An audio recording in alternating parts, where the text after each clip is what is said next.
Stikes Nasional merupakan perguruan tinggi yang terletak di Surakarta yang memiliki 4 prodi yaitu D3 Farmasi, S1 Farmasi, D3 Tenaga Laboratorium Medis, D4 Tenaga Laboratorium Medis, dan D4 Fisioterapi. Pada kesempatan kali ini, saya akan menjelaskan mengenai sejarah dan nilai nasionalisme pada Museum Perumusan Naskah Proklamasi, di mana hal ini sejalan dengan 4 core value yang telah ditetapkan oleh Stikes Nasional sebagai landasan budaya dan etika perguruan tinggi, yaitu kompetitif, kompeten, trustworthy, nasionalis, dan keberagaman kemerdekaan. Assalamualaikum warahmatullahi wabarakatuh. Hai, saya Panji Setio Oktavianto dari program studi D4 Teknologi Laboratorium Medis Stikes Nasional. Sekarang saya berada di Museum Perumusan Naskah Proklamasi di kawasan Menteng, Jakarta Pusat. Yuk kita bahas lebih lanjut tentang museum ini. Sekarang saya bersama dengan salah satu pengelola ya Pak ya? Iya, boleh bisa dikatakan. Ya, pengelola. Boleh perkenalan Pak? Boleh. Saya Fajar. Di sini saya sebagai edukator jabatannya ya. Museum Perumusan Naskah Proklamasi. Di sini mungkin edukator itu lebih kepada, kalau dulu istilahnya guide, pemandu. Iya, guide ya. Kalau sekarang di museum itu lebih dikenal Edukator. Oke. Untuk peristiwa apa saja yang pernah terjadi di rumah ini? Nah, jadi peristiwa yang terjadi di sini tentunya yang paling utama adalah yaitu adalah peristiwa perumusan naskah proklamasi. Jadi naskah atau sebelum Insinyur Soekarno membacakan proklamasi kemerdekaan tanggal 17 Agustus 1945. Nah, malam tanggal 16 Agustusnya itu dilakukan rapat. Iya. Nah, sebetulnya kita mengenalnya istilahnya adalah rapat persiapan kemerdekaan Indonesia. Nah, tapi dalam rapat itu yang dilakukan adalah merumuskan naskah proklamasi. Golongan muda yang sejak awal penjajahan Jepang itu menolak untuk bekerja sama dengan Jepang itu memaksa Bung Karno untuk segera memproklamasikan kemerdekaan. Cuman karena tidak terjadi kesamaan pendapat, akhirnya golongan muda memutuskan untuk mengamankan Insinyur Soekarno. Nah, kita kenal dengan peristiwa Rengas Dengklok. Nah, pulang dari Rengas Dengklok ke Jakarta saat itu yang menjemput adalah Bapak Ahmad Subarjo, salah seorang perumus naskah proklamasi. Gitu ya. Bapak Ahmad Subarjo menjemput, tiba di Jakarta itu sudah malam, tanggal 16 Agustus sekitar jam 10 malam. Nah, Jepang itu sudah mencurigai gerak-gerik tokoh-tokoh Indonesia. Kalau misalkan tokoh Indonesia ini kemungkinan akan memerdekakan diri gitu kan. Yeah. Sementara Jepang itu sudah menginstruksikan kalau Indonesia itu jangan merdeka. Nanti tunggu instruksi dari sekutu pihak yang menang perang, katanya seperti itu. Akhirnya Bapak Ahmad Subarjo menelpon Bapak Maeda, menghubungi Bapak Maeda meminta izin untuk menggunakan rumah ini. Nah, Bapak Maeda dengan senang hati mengizinkan karena ada beberapa faktor.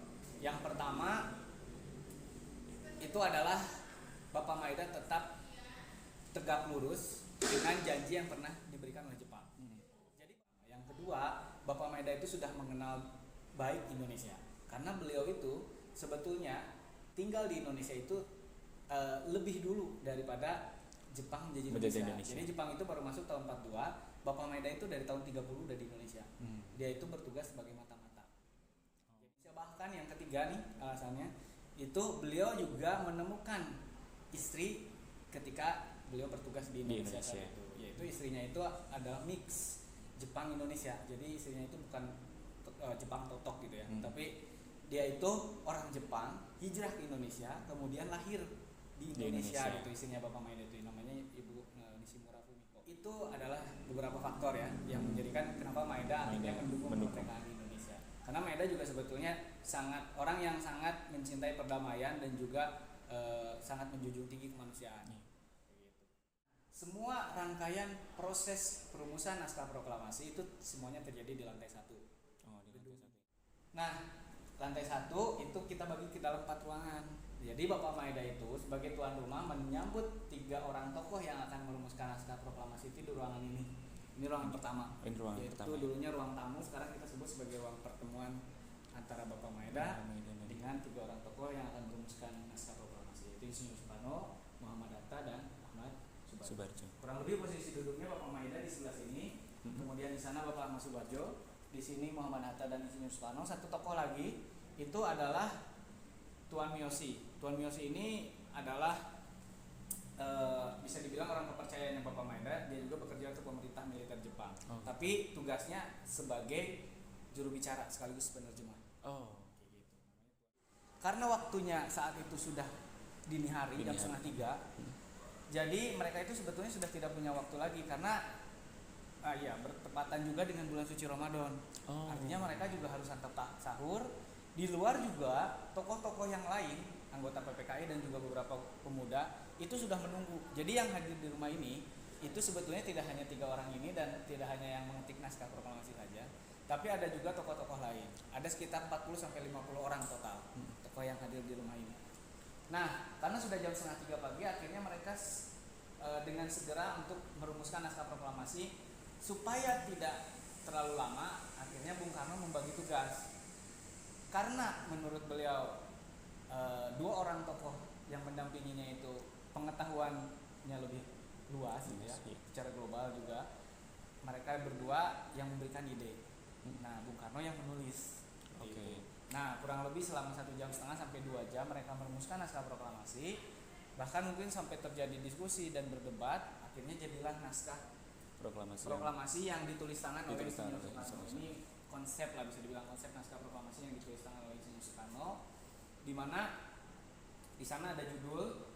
Nah, judul sendiri sebetulnya memang bukan mereka bertiga ini yang menentukan nama proklamasi. Sebetulnya ada satu tokoh lagi di depan, namanya Bapak Iwa Kusuma Sumantri.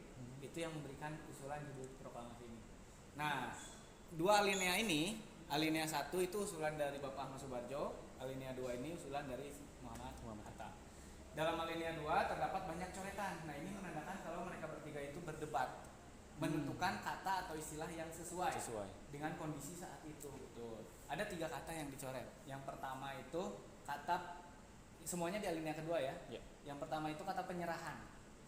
Kata penyerahan dicoret karena dianggap tidak sesuai dengan kondisi saat itu, di mana Jepang tidak jadi menyerahkan kemerdekaan kepada Indonesia. Oh iya.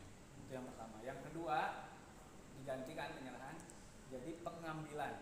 Kata pengambilan juga dicoret lagi karena terlalu beresiko.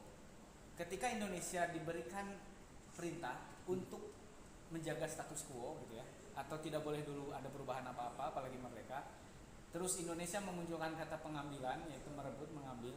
Nah, kemungkinan besar Indonesia akan dapat hukuman atau sanksi dari pihak sekutu. Akhirnya dicoret, digantilah dengan kata pemindahan yang konotasinya lebih netral. Gitu.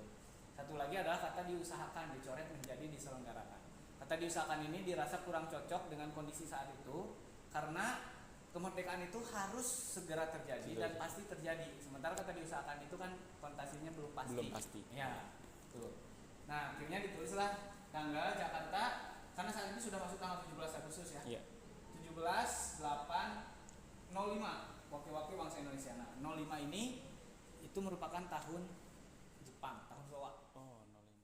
Nah, sebelum diketik naskahnya sebetulnya dibacakan dulu ya di hadapan para tokoh yang saat itu saat itu hadir untuk mendapatkan persetujuan. Jadi siapa tahu ada yang tidak setuju dengan konsep tersebut. Bung Karno, naskahnya diketik di ruang pengetikan ini, ruang ketiga. Bapak Sayuti Melik yang mengetik langsung, Bapak BM Diah mendamping. Dua-duanya adalah jurnalis dan dua-duanya juga berasal dari golongan muda. Nah, mereka berdua dianggap mengetahui atau memiliki pengetahuan terkait dengan penulisan ya, yang baik dan benar, kemudian ejaan yang saat itu sudah disempurnakan dan sebagainya.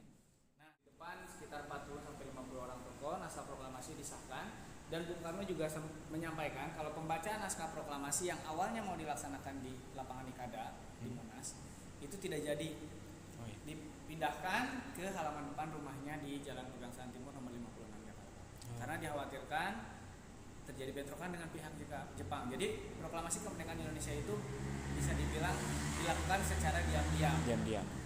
Jangan dulu ada yang pihak yang tahu, jangan dulu disebarluaskan sampai pembacaan atau sampai peristiwa proklamasinya selesai. Baru setelah itu mau disebarluaskan silakan. Oh, begitu. Nah, naskahnya ditandatangani oleh Insinyur Soekarno dan Muhammad Hatta di atas piano yang ada di persis di bawah tangga. Nah, ini tokoh-tokohnya.